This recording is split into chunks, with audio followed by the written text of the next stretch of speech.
अस्सलाम वालेकुम तमाम स्टूडेंट्स जो फर्स्ट ईयर में एडमिशन ले चुके हैं उनको मैं बताता चलूँ कि आपका फर्स्ट ईयर का सिलेबस चेंज हुआ है और अब जो आप बुक इस्तेमाल कर रहे हैं वो नेशनल बुक फाउंडेशन की है। इससे पहले केपीके बुक जो है वो यूज़ की जा रही थी फेडरल बोर्ड में। अब उसकी जगह पर नेशनल बुक फाउंडेशन आई जिसमें कुछ सिलेबस चेंज हुआ है, कुछ नए चैप्टर इंक्लूड किए गए हैं और कुछ जो है वो पुराने चैप्टर्स ही हैं।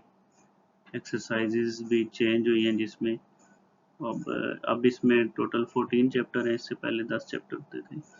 जो केपीके वाली बुक यूज़ होती थी उसमें 10 चैप्टर थे और अब जो यूज़ हो रही है नेशनल बुक फाउंडेशन की इसमें 14 चैप्टर्स हैं, लेकिन सिलेबस तकरीबन उतना ही है क्योंकि कुछ सिलेबस भी हर चैप्टर में से उन्होंने कम किए। तो आज हम फर्स्ट लेक्चर रिकॉर्ड करने जा रहे हैं इंशाल्लाह। तमाम एक्सरसाइजेज को बारी बारी डिस्कस करेंगे जो न्यू सिलेबस है इसके मुताबिक। आज फर्स्ट चैप्टर की एक्सरसाइज मेजरमेंट्स की एमसीक्यूज डिस्कस करेंगे। तो चलते हैं अपनी पहली स्लाइड की तरफ। फर्स्ट एमसीक्यूज इसमें आपसे पूछा जा रहा है the mean diameter of a wire is found to be 0.50 plus minus 0.02 millimeter. Calculate the percentage uncertainty in the diameter. आपको मीन डायमीटर दिया हुआ है 0.50 और इसमें एब्सोल्यूट अनसर्टेनिटी है 0.02 मिलीमीटर। आपसे कहा गया कि परसेंटेज अनसर्टेनिटी फाइंड करें। परसेंटेज अनसर्टेनिटी का फार्मूला है absolute uncertainty bye measured value multiply by 100। तो एब्सोल्यूट अनसर्टेनिटी 0.02 है, ये याद रखना। ये 0.02 प्लस माइनस के साथ जो भी वैल्यू गिवन होगी ये आपकी मेजर्ड वैल्यू के साथ एब्सोल्यूट अनसर्टेनिटी गिवन होगी। तो आपने ये फार्मूले में यूज करनी है। इसको 0.50 से डिवाइड करेंगे और 100% से मल्टीप्लाई, तो आपके पास 4% आंसर आ जाएगा। तो आपका जो राइट आंसर है वो है 4%, ऑप्शन बी, ये आपका राइट आंसर। नेक्स्ट क्वेश्चन 2 की तरफ चलते हैं। The reaction take place is expected to yield 171.9 gram product but it only yield 154.8 gram. What is the percentage on error for this experiment? इसमें आपसे पूछा गया कि अगर एक रिएक्शन करवाया गया और उसमें एक्सपेक्टेड जो मैस था प्रोडक्ट का वो 171.9 ग्राम था, लेकिन हमारे पास जो एक्चुअल मैस आया 154.8 ग्राम है। तो इसमें परसेंटेज एरर फाइंड करें। परसेंटेज एरर का फार्मूला है expected value minus actual value by expected value multiply by 100%। तो एक्सपेक्टेड वैल्यू थी 171.9 ग्राम, एक्चुअल वैल्यू को माइनस करेंगे 154.8 ग्राम और 171.9 से डिवाइड करके 100% से मल्टीप्लाई करेंगे। तो आंसर आपके पास आता है 9%। 9% आप 9.9%, ये डी ऑप्शन है। तो ये आपका करेक्ट आंसर होगा। थर्ड की तरफ चलते हैं। थर्ड में आपसे कहा गया कि 3 different people weigh a standard mass of 2 gram on the same balance. 3 different peoples हैं, 3 डिफरेंट लोग हैं जो एक ही चीज जिसका स्टैंडर्ड मास 2 ग्राम है उसको मेजर करते हैं। हर हर परसेंट उसको मेजर करता है 7.32 ग्राम। तो आपने बताना है कि ये जो मेजरमेंट है, जो इंस्ट्रूमेंट यूज किया गया वो प्रिसाइज था, एक्यूरेट और प्रिसाइज दोनों था, ना एक्यूरेट था ना प्रिसाइज था। एक्यूरेट था लेकिन प्रिसाइज नहीं था, प्रिसाइज था लेकिन एक्यूरेट नहीं था। तो ये आपको कैसे पता चलेगा? डेफिनेशन देखते हैं दोनों की, प्रिसाइज और एक्यूरेट की। एक्यूरेट मेजरमेंट वो होती है जिसमें आपकी मेजर्ड वैल्यू ट्रू वैल्यू के क्लोज होती है, और प्रिसाइज मेजरमेंट वो होती है जिसमें आपकी रिपीटेड वैल्यू एक दूसरे की क्लोज होती है। तो आप देखें ज़रा, एक्चुअल वैल्यू या स्टैंडर्ड वैल्यू 2 ग्राम है और मेजर्ड वैल्यू 7.32, दोनों में बहुत डिफरेंस है, लिहाजा ये एक्यूरेट नहीं हो सकती। तो ये तीनों तीनों लोगों की एक जैसी वैल्यूज आई हैं, तो ये आपस में क्लोज है, जो कि प्रिसाइज मेजरमेंट की जो है वो निशानी है। तो ये जो आपकी मेजरमेंट है, फर्स्ट पर्सन की भी 7.32, सेकंड की भी 7.32, फोर्थ की भी, थर्ड की भी 7.32 ग्राम। लिहाजा तीनों क्या हैं, एक दूसरे के क्लोज हैं, बल्कि सेम है। तो तीनों क्या होंगी, तो ये आपको बताते हैं कि ये जो इंस्ट्रूमेंट था ये प्रिसाइज था। तो आपका जो राइट आंसर है वो क्या होगा, प्रिसाइज बट नॉट एक्यूरेट। तो डी ऑप्शन जो है ये आपका करेक्ट आंसर है। Next, fourth, dimension of a universal gravitational constant. तो इसकी डायरेक्ट आपने डायमेंशन फाइंड करनी है। इसका फार्मूला 9th क्लास में लॉ ऑफ ग्रेविटेशन में पढ़ा है आपने। इसका फार्मूला है gm1m2/r²। अब इसमें आर स्केयर को उधर मल्टीप्लाई करेंगे लेफ्ट साइड और m1 m2 को डिवाइड करेंगे तो आपके पास g की वैल्यू आ जाएगी। यहाँ से क्या करना है, g की डायमेंशन निकालनी है, फोर्स की mlt-2, आर स्केयर रेडियस है जो कि लेंथ को रिप्रेजेंट करता है, तो इसके लिए एल स्केयर आ जाएगा, और m1 m2 मैसेज हैं, दोनों मल्टीप्लाई होकर एम स्केयर आएगा। जब इसको कंबाइन करेंगे तो m पावर -1 l क्यूब और t पावर -2 आएगा। तो ये आपके पास सी वाला ऑप्शन जो करेक्ट है, मैच कर रहा है, ये आपके पास राइट आंसर है। नेक्स्ट स्लाइड पे चलते हैं। Question number 5, a measurement which on repetition give same or nearly same result। अब ये तो डायरेक्टली प्रिसाइज मेजरमेंट की डेफिनेशन है। ऐसी मेजरमेंट जो रिपीटिशन पे सेम रिजल्ट दे या क्लोज रिजल्ट दे वो क्या होती है, प्रिसाइज मेजरमेंट। तो ये तो सोचे समझे बगैर डेफिनेशन है प्रिसाइज मेजरमेंट की, तो इसको आपने डायरेक्टली सिलेक्ट कर लेंगे। 6, a student is measuring the time of an event by using stopwatch. He takes 5 measurement which is what is the uncertainty in the result। अब यहाँ पे दो पॉसिबिलिटीज हैं।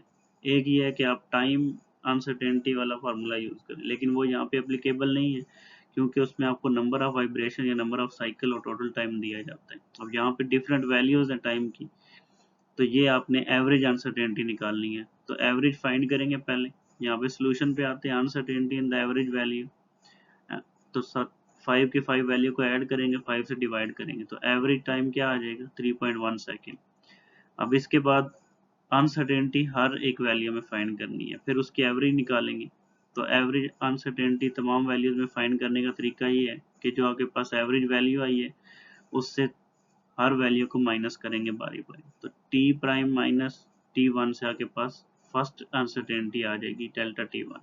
इसी तरह second 0.1, third 0.3, fourth 0.3 and fifth 0.0 second. अब इन सारी values को दोबारा ऐड करेंगे और इनकी एवरेज निकालेंगे, तो जो आपके पास आंसर आएगा +-0.16 सेकेंड, ये आपका क्या है, परसेंटेज एवरेज अनसर्टेनिटी है। ये एवरेज अनसर्टेनिटी है प्लस माइनस के साथ। तो ये ऑप्शन में आपके पास मौजूद नहीं है, तो ये बाय मिस्टेक ऑप्शन गिवन नहीं है, लिहाजा आपने क्या करना है, आपने इसको राइट समझना 0.16 को। अगर पेपर में ऐसा कोई क्वेश्चन आ जाए तो आपने कोई भी सिलेक्ट कर देना है, अगर ऑप्शन गिवन ना हो तो ये आपके पास एक्स्ट्रा मार्क्स होता है। 7 पे आते हैं, which quantity has different dimension, force, weight, modulus of elasticity और टेंशन। फोर्स जो है, वेट, ये दोनों सेम क्वांटिटीज हैं, फोर्सेस हैं, और टेंशन भी, ये भी फोर्स होती है। पीछे रह गया मॉडुलस ऑफ इलास्टिसिटी। अब ये डिफरेंट क्वांटिटी है, लिहाजा इसकी डायमेंशन भी डिफरेंट होगी। अगर सोल्यूशन देखना चाहें तो modulus of elasticity stress by strain के बराबर है। इसकी डायमेंशन, स्ट्रेस की dimension force per unit area और स्ट्रेन की नो यूनिट होती है। फोर्स पर यूनिट एरिया की डायमेंशन निकालेंगे, mlt-2 और l पावर -2, इनको कंबाइन करेंगे तो m पावर 1, l पावर 1 और t पावर -2। तो ये डिफरेंट क्वांटिटी है, लिहाजा यहाँ पर modulus of elasticity option C जो है ये आपका करेक्ट आंसर। नेक्स्ट पे आते हैं, if the diameter of physical quantity is l power a, if the dimension of physical quantity is l power a, m power b, t power c, then the physical quantity will be force, pressure, velocity, acceleration। अब इसमें simply आपने इन सब की dimension निकाल के check करना है कि इसमें से इन पावर्स की वैल्यू अगर ये लगाएं तो वाकई यही वाली डायमेंशन आती है या नहीं आती। तो फोर्स की mlt-2 होती है, जो कि यहाँ से l की पावर 0 दी जा रही है, m की पावर 0, तो करेक्ट नहीं है। इसी तरह वेलोसिटी lt-1 होती है, तो यहाँ पे m 0 दी हुई है लेकिन t की वैल्यू क्या है, -1 होनी चाहिए, यहाँ पे +1 है। एक्सेलरेशन पे देखते हैं lt-2, तो m नहीं है एक्सलेशन में, यहाँ पे m की वैल्यू b की वैल्यू दी है 1, तो यहाँ पे m पावर 1 बन रही है, लिहाजा ये भी नहीं है। पीछे रहेगी प्रेशर, तो प्रेशर की डायमेंशन अभी हमने निकाली है, m power 1, l power -1, t power -2, तो यही आपका करेक्ट आंसर है। तो यहाँ से आप सिलेक्ट कर लेंगे बी ऑप्शन।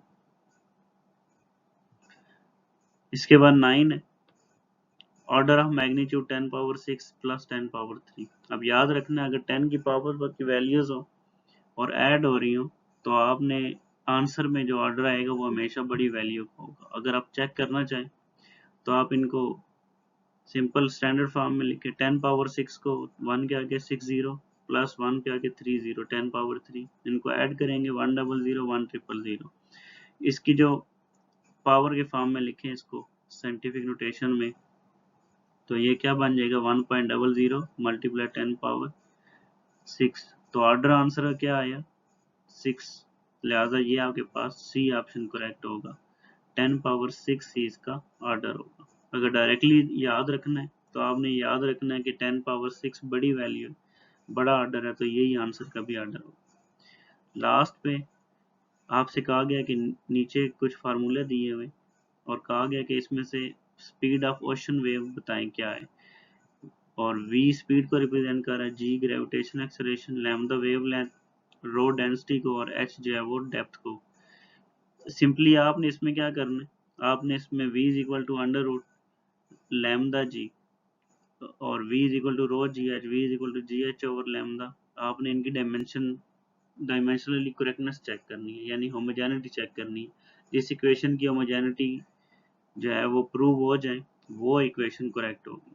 तो पहले ए की चेक की, v की आती है एल टी -1 और अंडर रूट रो लैम्डा जी की, लैम्डा की जगह पे एल, जी की जगह पे L T -2 power 1/2 under root की जगह पे, यहाँ पे L square T power -2 power 1/2, 1/2 से दोनों की पावर स्केयर जो है वो कैंसिल हो जाएगी, तो आंसर आ जाएगा एल टी -1 जो कि स्पीड की डायमेंशन है, लिहाजा लेफ्ट हैंड साइड की इक्वल आएगी।